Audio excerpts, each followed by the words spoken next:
Hi అందరికీ welcome back to my channel DJ foods and taste. మేమైతే ఈరోజు ఇంటికి వచ్చాము, ఎందుకంటే ఎలక్షన్స్ అనేసి ఓటేయడానికి అయితే వచ్చాము. మళ్ళీ వెళ్ళిపోతామనేసి వాళ్ళ మనోడి కోసమని వాళ్ళ అమ్మమ్మ మురుకులు చేద్దామని పిండి అయితే జల్లించి పెట్టింది. ఆ ప్రాసెస్ ఎలా ఉంటుందో చూపిస్తా వచ్చేయండి. ఫస్ట్ ఒక బేషన్ తీసుకొని ఆ పిండిని మొత్తం దాంట్లో పోయాలి. వాళ్ళ అమ్మమ్మకి హెల్ప్ చేస్తున్నాడు వాడు.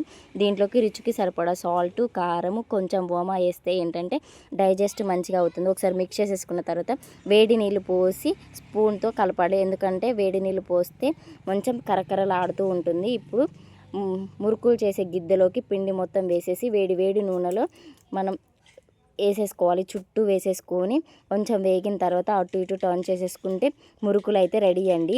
ఈ వీడియో ఎలా ఉందో చెప్పండి నాకు. ఈ వీడియో కనుక నచ్చినట్లయితే ఒక లైక్ చేయండి, షేర్ చేయండి, కామెంట్ చేయండి. నేను టేస్ట్ చేసి ఎలా ఉందో చెప్తాను. చాలా అంటే చాలా బాగా వచ్చాయి మురుకులు అయితే. Thank you for watching.